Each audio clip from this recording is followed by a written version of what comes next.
자, 다음은 무하자 재량인사 청구권입니다. 이게 왜 나왔는지 보는 게 중요해요. 행정의 목적은 공익 실현에 있고 이것을 규율하는 것이 행정법이고 법이니까 법치주의가 적용되고 행정법 영역에서의 법치주의가 법치행정의 원칙이고 행정은 법에 합치돼야 되는데 그 법의 존재 형식이 법원이고 이 법원이 적용되는 법률 관계가 공법관계고 이때 공법관계의 주체가 누군지 그 다음에 나온 게 공법관계는 법률관계로서 권리-의무 관계로 이루어져 있죠. 권리, 의무로 이루어져 있습니다. 그런데 공법상 권리이기 때문에 이걸 우리가 공권이라고 부르는 거예요. 지금 우리는 공권을 배우고 있습니다. 자, 이 공권을 배우고 있고 공권은요, 잘 보세요. 공권은 공법이 인정한 권리를 줄임말입니다. 그러면 사법이 인정한 권리는 사권이 되겠죠. 반대는 사권입니다. 공권이란 공법이 인정한 권리인데요. 이런 권리는 광의의 법률상 이익에 포함된다고 했죠. 법률상 이익은 협의도 있고 광의도 있습니다. 권리 또는 법률상 이익 이렇게 쓰면은 그때는 협의의 개념이고요. 권리를 포함하는 광의의 개념으로서 법률상 이익도 있습니다. 그런데 법률상 이익은요, 소송 요건에서 어디에서 나와요? 원고적 격이죠. 즉 법률이 보호하는 이러한 법률상 이익, 즉 권리나 또는 권리에 이르지 못하는 법률상 이익이 침해되거나 침해될 우려가 있는 자는 소송을 제기할 수 있는 원고가 될 수 있는 적법한 자격을 갖습니다. 따라서 지금 우리가 배우고 있는 이 공권은요, 다른 말로 행정소송법 12조에 나와 있는 법률상 이익의 내용인 거예요. 그래서 이런 공권이 침해된 자 또는 침해될 우려가 있는 자가 소송을 제기할 수 있는 원고가 될 수 있는 적법한 자격을 갖습니다. 이거 알아둬야겠죠. 이게 바로 맥락이다. 다만 주의해야 될 건 뭐냐면 나중에 뒤에서 배웁니다만 우리 판례는 거부 처분의 성립 요건으로서 신청권이 필요한지 신청권의 필요성 여부와 관련해서 우리 판례는 필요하다고 보고 있어요. 긍정서를 취합니다. 거부 처분일 때만 신청권은 거부 처분, 즉 대상적 격이 됩니다. 그렇다면 지금 본 것처럼 공권은 법률상 이익으로서 이런 공권이 침해되면 법률상 이익 침해로서 소송을 제기할 수 있는 원고적 격이 인정돼서 원칙적으로 공권은 원고적 격에서 논의가 되나 다만 거부 처분일 때만 이러한 공권은 거부 처분의 성립 요건으로서 의미를 가지니까 이때만 대상적 격의 문제가 된다. 따라서 공권은 원칙은 원고적 격과 관련되어 있지만 거부 처분일 때만 대상적 격의 요소가 된다는 거 이걸 아시는 게 중요합니다. 이 쟁점 이름은 중요하니까 나중에 여러 번 보게 될 겁니다. 거부 처분의 성립 요건 신청권이 필요하냐? 판례는 필요하다고 보고 있어요. 그러면 신청권이 있어야 행정청의 거부는 거부 처분이 됩니다. 따라서 거부 처분일 때만 우리 판례는 이 신청권을 거부 처분의 요건으로 보고 있다. 처분을 논의하는 게 대상적 격이죠. 그리고 이 신청권이 바로 공권이 되는 겁니다. 자, 그 정도 알아두시고 그렇다면 이런 공권은요, 잘 보세요. 국가가 갖고 있는 국가적 공권도 있습니다. 그리고 개인에게 인정되는 개인적 공권도 있어요. 우리가 행정법에서 논의하는 그냥 공권이라고 나오면 개인적 공권을 의미합니다. 국가적 공권은 거의 논의가 되지 않아요. 국가의 원고적 격이라는 아주 중요하게 단문으로 나오는 쟁점이 뒤에 있긴 합니다만 그건 나중에 배우면 됩니다. 보통 우리가 공권하면 개인적 공권이라고 이해하시면 돼요. 개인적이 숨어 있는 거죠. 여기서 말하는 개인적 공권이란 뭐냐면 국민, 개개인에게 인정되는 공권이다. 국민 개개인에게 인정되는 공권이다. 이걸 개인적 공권이라고 부릅니다. 이러한 개인적 공권은요, 방어적 공권도 있고 방어적 또는 소극적 공권도 있고요. 적극적 공권도 있습니다. 자, 볼까요? 먼저 공권은 국가적 공권과 개인적 공권이 있지만 우리가 배우는 건 개인적 공권을 의미한다. 따라서 공권이라고만 써 있으면 국민 개개인에게 인정되는 권리다 이렇게 보시면 되겠고, 공권은 공법이 인정한 권리로서 광의의 법률상 이익에 포함되어 있다. 법률상 이익이라는 단어는 권리를 포함하는 개념으로도 쓰이고 또는 권리 또는 법률상 이익, 줄이면 우리가 권익이라고 했었죠. 앞에서 권익. 권익이라고 쓰면 권리 또는 법률상 이익입니다. 이 둘을 합해서 또 법률상 이익으로 쓰기도 해요. 좁은 개념도 있고 넓은 개념도 있습니다. 그래서 법률상 이익은 12조 원고적 격에서 논의가 되지만 거부처분일 때만 대상적 격의 요소가 된다. 이렇게 머릿속에 일단 분류를 잡아놔야 돼요. 왜냐하면 거부처분 성립 요건 이런 건 나중에 뒤에서 자세히 배웁니다. 이런 공권은 국가적 공권, 개인적 공권, 우리가 배우는 건 개인적 공권. 개인적 공권은 다시 방어적, 소극적 공권과 적극적 공권으로 나눠진다. 양자를 나누는 기준은 뭐냐면요. 2차 대전 이전의 형식적 법治국가에서는 소극적 공권만을 인정했습니다. 소극적이에요. 이 소극적인 공권은 뭐냐? 자신의 신체와 재산을 침해하지 말아주세요. 공권력 발동을 거부할 때 방어적 의미를 갖는 공권입니다. 따라서 공권력 행사로부터 자신의 생명, 신체, 재산을 보호하기 위해서 청구할 수 있는 게 바로 이런 방어적, 소극적 공권입니다. 즉 행정청의 공권력 발동을 저지하기 위해서, 방어하기 위해서만 공권이 인정됐던 겁니다. 언제? 2차 대전 이전에 형식적 법치국가에서는 이랬던 겁니다. 그런데 2차 대전 이후에 인간은 야만을 경험했어요. 나치 보세요. 인종 청소를 합니다. 위대한 게르만 혈통을 지키기 위해서 장애가 있는 사람들도 다 캠프로 보내서 거기서 굶어 죽게 하고 그러죠. 그리고 그 당시에 유대인들을 인종 청소를 하려고 했단 말이죠. 여러 가지 역사적 배경이 있습니다만 이렇게 인간이 야만을 경험한 2차 대전 이후에 결국 인간의 존엄성을 위해서 자연법 사상이 부활하면서 실질적 법치주의로 넘어갑니다. 그러면서 기본권 사상이 아주 발전을 해요. 그러면서 과거에 인정되지 않았던 권리까지 인정되는데 그게 바로 적극적 공권입니다. 얘는요, 공권력 발동을 저지하는 데 목적을 두고 있다면 얘는요, 적극적으로 공권력 발동을 요구하기에 이르는 겁니다. 적극적 공권은 공권력 발동을 요구할 수 있게 된 거예요. 과거 권위주의 정부, 형식적 법치주의 국가에서는 국민이 국가에게 뭘 해주세요 이런 것들을 요구할 권리는 없다고 봤습니다. 그냥 시혜적이야. 국가가 해주면 시혜적인 거야. 그래서 국민 개개인이 누리는 어떠한 이익은 국가가 시혜적으로 준 이익이기 때문에 법률이 보호하는 이익이 아니라 국가의 시혜적 조치로 그냥 반사적으로 누리는 이익에 불과하다. 그게 법률상 이익과 반사적 이익의 구분입니다. 법률상 이익은요, 법적으로 보호가 되기 때문에 소송이나 법원의 재판을 통해서 구제가 가능합니다. 법적으로 구제가 가능한 게 법률상 이익이에요. 그런데 반사적 이익이 침해됐을 때는 법적으로 사법부에 의해서 권리구제가 안 됩니다. 여기서 말하는 반사적이라는 말은 뭐냐면 행정부가, 국가가 시혜적으로 이익을 준 것에 불과하다. 또는 국가가 아직 규제하고 있지 않아서 네가 누리고 있을 뿐이다. 이게 바로 반사적 이익이에요. 반사적 이익이란 말은 법률상 이익과 반대되는 개념이고 여기서 말하는 법률상 이익이란 법률이 보호하는 이익입니다.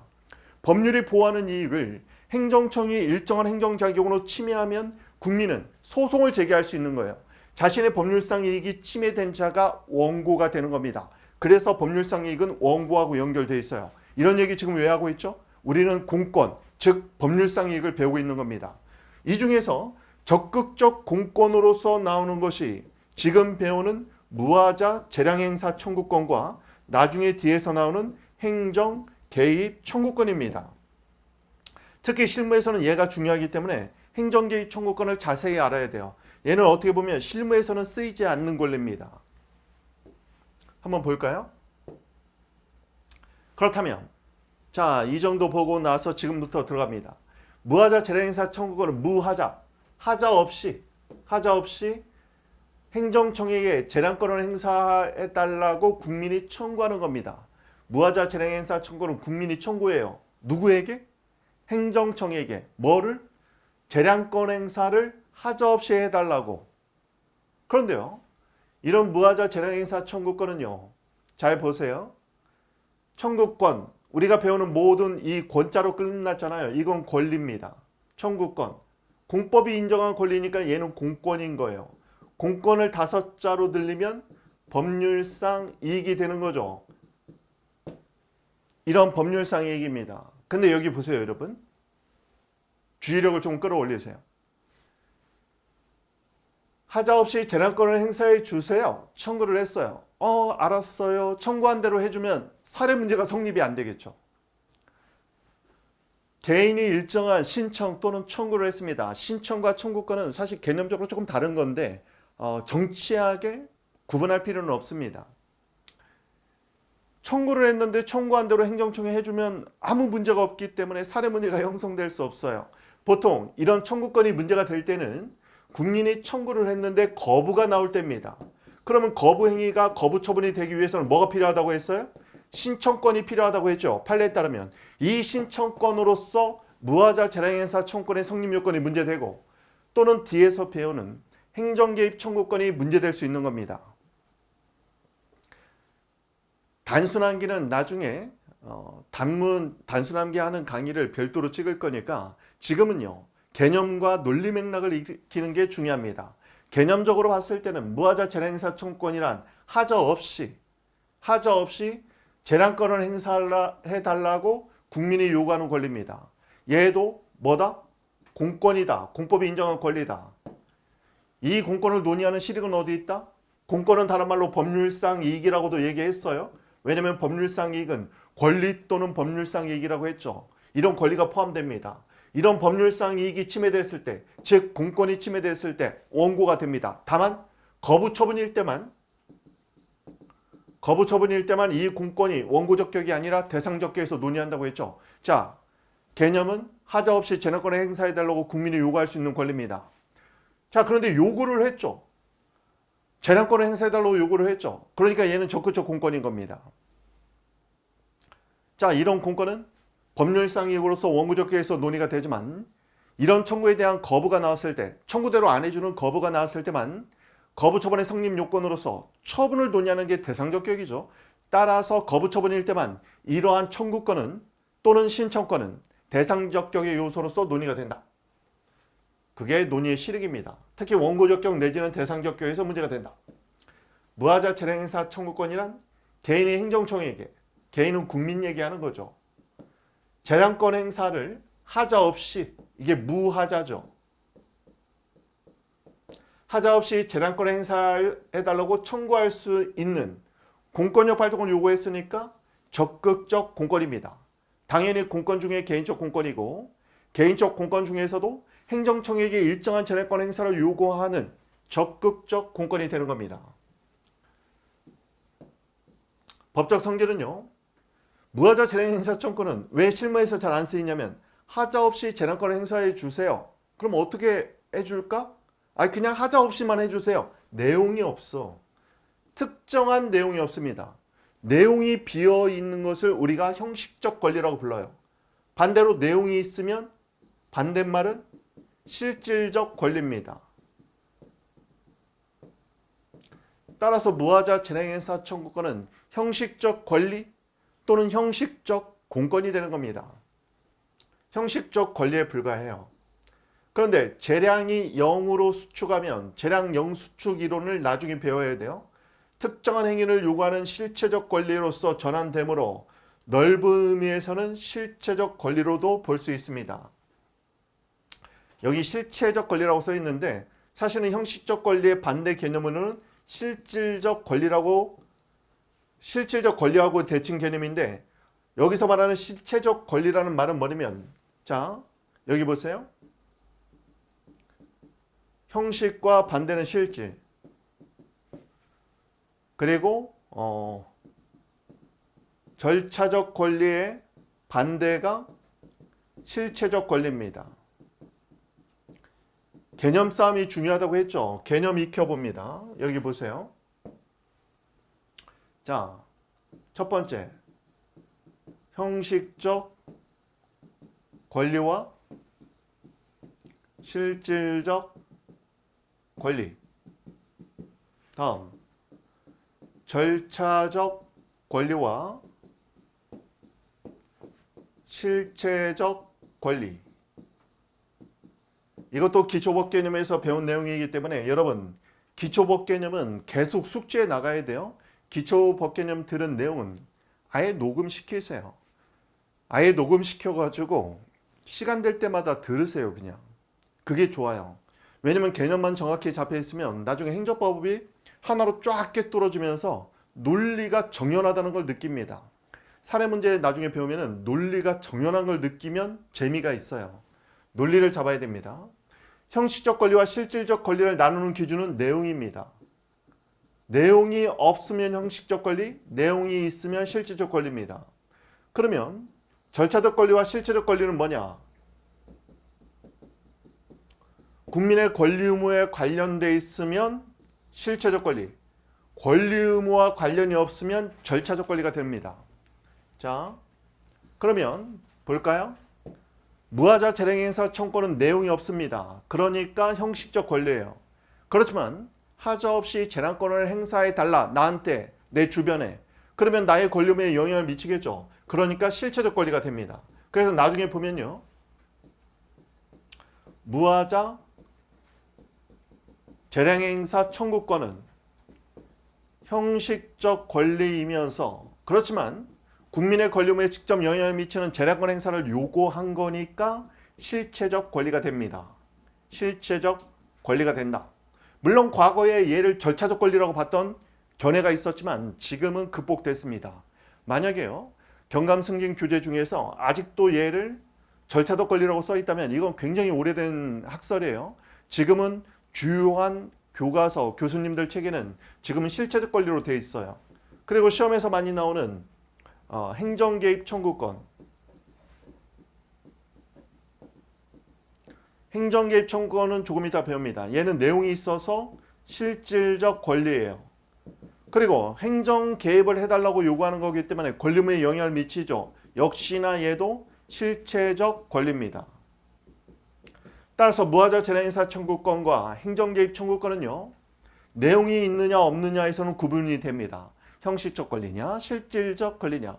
그렇지만 결국 공권력 발동을 요구했다는 점에서, 그리고 그 공권력 발동은 국민의 권리 의무에 영향을 미친다는 점에서 둘 다 실체적 권리로 볼 수 있는 겁니다. 자, 따라서 특정한 내용이었기 때문에 형식적 권리이면서, 그리고 재량이 0으로 수축되면 특정한 행위를 요구하는 실체적 권리로 전환된다고 하는데 여기는 보통은 실질적 권리로 써야 되겠어요. 이거 좀 체크해 주세요. 넓은 의미에서는 실체적 권리다.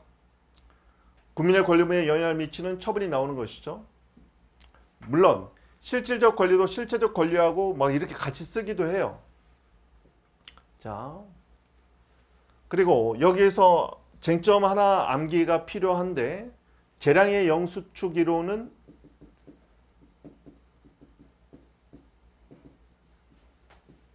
이거는 시험에서 많이 쓰는 내용이니까 암기가 필요합니다. 사례에서도 필요해요. 재량이 0으로 수축되면 기속행위가 돼요. 기속이라는 말은 묶여 있다는 말이죠. 구속된다는 얘기입니다.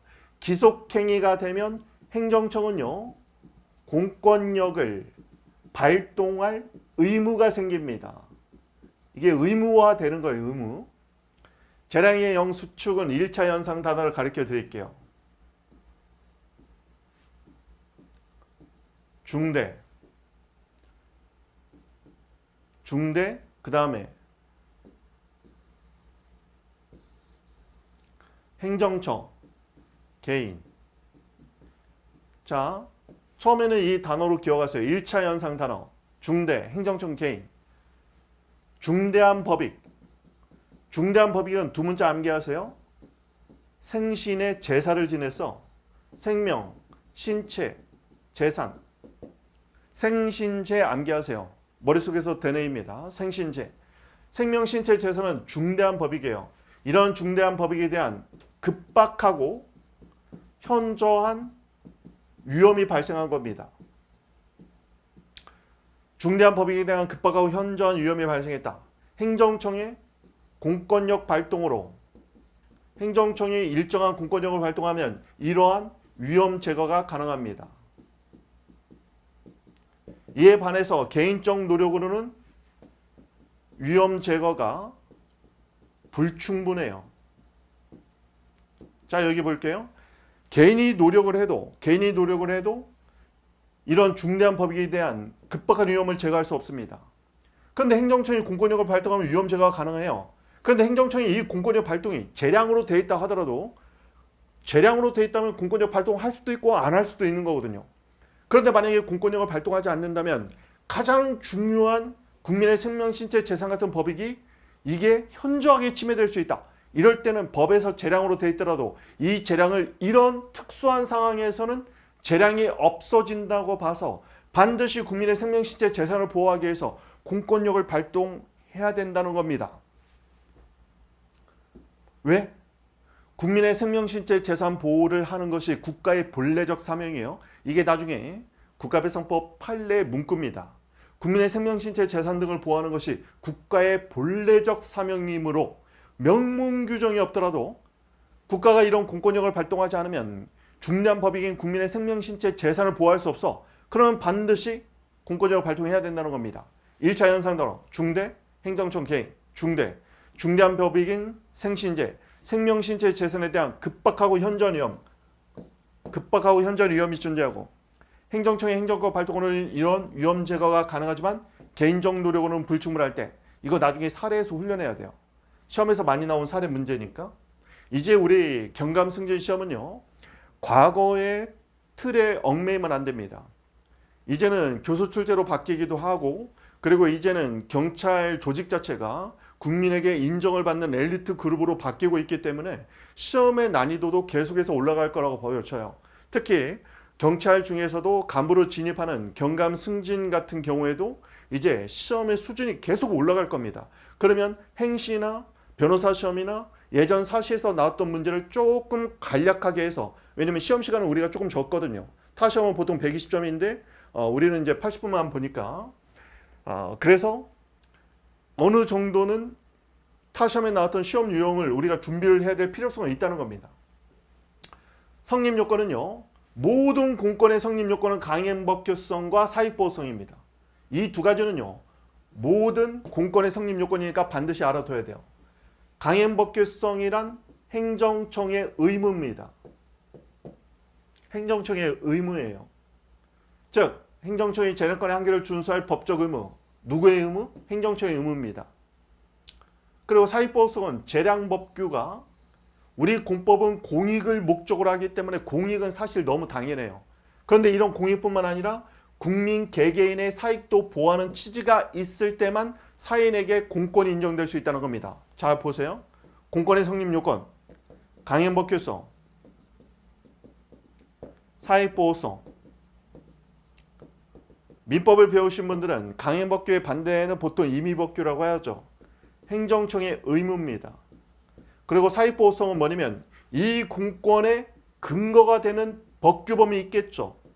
공법의 근거 법규가 공익보호는 너무 당연해. 왜냐면 우리 공법하고 있으니까. 공법은 공익에 관한 법이죠. 공익뿐만 아니라 국민 개개인의 사익을 보호하는 취지가 있다. 사익보호 취지도 있어야 되는 겁니다. 이런 사익보호 취지를요. 나중에 보면 국민 개개인의 이익을 보호하는 취지가 있어야 된다. 이런 표현을 씁니다. 공익뿐만 아니라 국민 개개인의 이익을 보호하는 취지가 있어야 된다. 이걸 한마디로 줄여서 얘기하면 사익보호성이 있다. 또는 이 근거법규가 공익뿐만 아니라 사익보호 취지가 있다. 늘렸으면 공익뿐만 아니라 국민 개개인의 이익을 보호하는 취지도 있다. 이게 답안지에 쓸 표현이에요. 무하자 재량행사 청구는 특정한 내용이었기 때문에 행정청에게 특정 내용을 요구할 수는 없어요. 그냥 하자없는 재량권 행사만을 요구할 수 있어요. 그러니까 재판 실무에서는 안 써요, 사실은. 다만 예외적으로 재량이 0으로 수축하면 특정 처분을 요구할 수 있게 전환됩니다. 재량 0 수축 1, 2, 3 얘기해 보세요. 첫 번째는 중대한 법익은 뭐라고요? 생신제, 생명, 신체, 재산에 대한 급박하고 현저한 위험. 행정청의 공권력 발동으로 이런 위험 제거가 가능하고 위험을 위해라고 써도 돼요. 경찰상 위해라고 하죠. 다음, 개인적 노력으로는 이런 위험 제거가 불충분할 때 재량이 0으로 수축해. 그럼 어떻게 된다고요? 기소화돼. 기소화된다는 게 뭐라고요? 행정청에게 의무가 생겨. 어떤 의무라고요? 공권력을 발동하는 의무가 생기는 거예요. 자, 이런 무하자 재량행사 청구를 독자적으로 인정할 필요가 있겠느냐, 이게 논란이 됐는데 독일에서 만들어진 이론이에요. 무하자 재량행사 청구권. 근데 실무에서는 거의 쓰이기가 힘들거든. 그러니까 이거 인정할 필요 있어 없어? 논란이 있었던 거예요. 부정설은 재량권 행사는 실체적 권리 침해로 구제가 가능하기 때문에 인정 실익이 없다. 이 말은 뭐냐면 실체적 권리 침해로 구제 가능하다. 특정한 내용 자체를 다퉈서 권리 구제를 해야 할 수 있다는 겁니다. 무하자 재량행사 청구권으로 권리 구제가 실무에서 이루어지기 힘들어요. 광의협의구별서는 행정청이 결정 재량 없이 선택 재량만을 가지는 경우에 권리 구제의 실익이 있다는 견해인데 이건 뒤에서 배워요. 재량에서 공권력 발동할지 말지를 결정하는 게 결정 재량.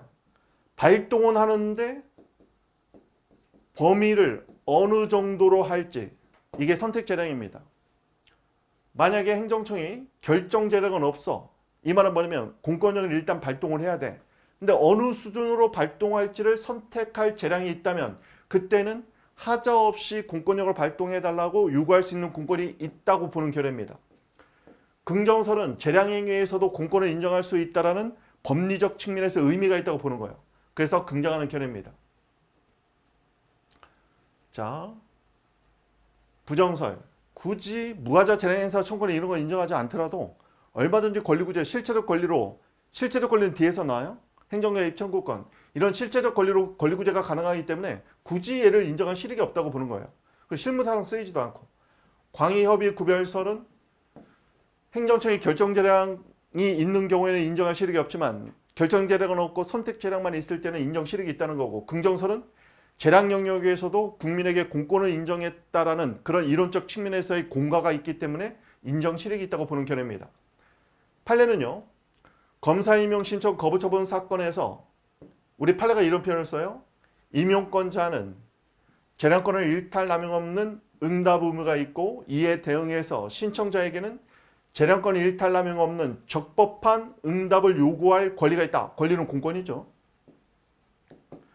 일탈 남용 없는, 즉 하자 없이 응답을 해야 될 권리. 그래서 무하자 재량행사 청구를 인정한 판례라고 얘기하고 있습니다. 자, 여기 보세요. 검사 임용 거부 처분 사건은요, 이게 문제가 뭐냐면 그 당시에 사법연수원을 졸업하면 판사하고 검사 임용 신청을 합니다. 사법연수원 졸업하면 제일 성적 좋은 애들이 이제 우리나라 최고 로펌으로 빠지고 뭐 김현장 이런 데로 빠지고, 대부분 이제 최상위 성적인 사람들이 판사, 그 다음에 검사 임용 신청을 해요. 그런데요, 서로 내부적으로 내부적인 룰이 있어. 예를 들면 내가 뭐 500명 1000명 뽑았다면 내가 300등 안에 들으면 검사 임용 신청하면 돼. 그래서 서로 내부적 룰이 있었던 거예요. 그런데 문제는 뭐냐면 해당 검사 임용을 신청한 자가 검사 임용이 되고도 남을 성적, 거의 뭐 판사 임용도 가능할 정도의 성적을 가진 자가 신청을 한 거예요. 그러니까 이 사람은 그동안의 어떤 관행에 따르면 자신은 임용될 거라고 생각을 했죠. 그런데 문제는 뭐냐면 이 검사 임용 신청을 한 사람이 나중에 보니까 국가보안법 위반 전력, 즉 학생운동을 했던 그런 전력이 있었던 거예요. 그래서 나중에 보니까 임용이 안 됐어. 거부처분. 이 임용도 여러 명 신청이 있는데 나중에 임용된 자를 보니까 자기 이름이 빠져 있는 거예요. 그래서 이 거부처분을 다투려고 해. 근데 앞에서 했어요. 거부처분이 되려면 신청권이 있어야 된다고 했죠. 판례에 따르면. 그 신청권으로서 사안에서는 무하자 재량행사 청구권이 논란이 됐던 겁니다. 그랬더니 판례가 재량권의 일탈 남용 없는, 이게 바로 하자 없는이에요. 재량권의 일탈 남용이 이게 하자거든. 재량권의 하자. 재량권의 일탈 남용이 재량의 하자예요. 재량의 하자 없는, 줄이면 무하자죠. 적법한 응답을 요구할 권리가 있다. 무하자 재량행사 청구권의 법리를 여기서 써줬습니다. 그래서 개념을 수용한 걸로 봐요. 근데 비판도 있어요. 비판은 뭐냐면 무하자 재량행사 청구권은 내용이 없어야 되거든. 근데 사안 같은 경우는 지금 검사로 임용해 달라는 것은 공무담임권이라는 특정한 내용이 있잖아요. 그래서 비판하는 학자들도 많습니다. 어쨌든 판례가 썼던 용어 자체는 무하자 재량행사 청구권에서 논의하는 개념들을 쓰고 있어요. 재량권에 하자 없는 적법한 응답, 이 응답을 할지 말지가 재량이었거든. 하자 없이 재량권을 행사해달라고 요구할 권리가 있다고 판례가 표현했단 말이죠. 자, 무하자 재량행사 청구는 재량행위에서 공권을 인정한 점에서 학설사적인 의미를 갖고 있어요. 또는 사익보호성을 통해서 민중소송화되는 것은 속건남용 방지가 사익보호성을 통해서 속건남용도 방지될 수 있다는 점, 그리고 재량이 영으로 수축되면 실체적 권리로 전환된다는 점에서 긍정서를 우리는 취해줘야 돼요. 왜냐면 이 학설을 미는 학자들이 많거든. 부정서로 가면 절대 안 돼. 자, 무하자 재량행사 청구권 실현수단을 봅니다. 이 실현수단은 이제 단문에 써야 될 내용이죠. 그래서 여러분, 단문에 써야 될 것과 사례에 써야 될 게 조금 구분이 됩니다. 그래서 이 기본 강의가 끝나면 단문용 강의와 그리고 사례를 배우기 위한 강의를 찍겠습니다. 사례를 배우기 위한 쟁점 심화 내용은 뭐냐면 사례에 써야 될 내용에 대한 강의를 합니다. 그리고 나서 실제 사례 문제를 통해서 사례를 논리적으로 분석하고 쟁점을 추출해서 목차를 구성하고 사안포 소반을 훈련을 별도로 합니다. 실현수단은요, 재량권 행사가, 행정처의 재량권 행사가 재량의 한계를 넘은 경우, 재량의 한계를 넘은 것을 재량권 일탈 남용이라고 부르는데 나중에 뒤에 나옵니다. 기초법개념에서도 한번 했는데 보통 일탈은요, 재량권이 이렇게 있으면 이 외적 한계를 넘는 걸 일탈이라고 부르고, 외적 한계를 넘지는 않았지만 재량권을 입법자가 수여한 수권 목적에 반하는 게 남용이 됩니다. 따라서 얘는 외적 한계, 얘는 내적 한계, 즉 목적에 반하는 경우인데 같이 써요. 항상 재량권 한계를 넘었다, 이게 재량권 일탈 남용인데 재량권 일탈 남용은 위법입니다. 즉 법규범 위반이 돼요. 왜냐하면 재량권은 누가 줘요? 입법자가 재량권을 수권, 권리를 수여한 재량 수권 규범이 있거든요. 법규범. 이게 법규범인데 이 법규범을 위반한 게 재량 일탈 남용이 되는 겁니다. 따라서 재량 일탈 남용은 재량 수권 규범이라는 법규범 위반이니까 위법이 되는 거예요. 다시 한번, 재량 일탈 남용이 왜 위법이냐? 재량 일탈 남용이란 결국 재량 수권 규범인 법규범 위반이 됩니다. 그래서 위법이에요. 이런 재량권 행사가 재량권은 보통 처분에만 인정되는 거예요. 행정행위 처분에만 인정됩니다. 재량권의 한계를 넘으면 일탈남용으로서 위법하죠. 위법한 재량 처분에 관해서는 우리가 보통 합해서 재량 처분이라고 부르는데, 위법한 재량 처분은 취소 심판, 취소 사유를 존재하는 겁니다. 취소 소송으로 다툴 수 있어요. 이런 소송을 통해서 무하자 재량행사 청구권을 실현할 수 있습니다. 다음, 수익적 행정행위. 거부 또는 부작위가 문제되는 경우, 이런 거 나중에 다 배워요. 거부처분 취소 심판, 의무행위 심판 또는 거부처분 취소 소송, 부작위 위법 확인 소송을 제기해서 무하자 재량행사 청구권을 실현할 수 있다. 이거는 끝까지 다 배워야 이해가 되는 내용입니다. 왜냐면 지금 여기 쓴 심판이나 소송은 나중에 행정심판법, 행정소송법 파트를 배워야 돼요.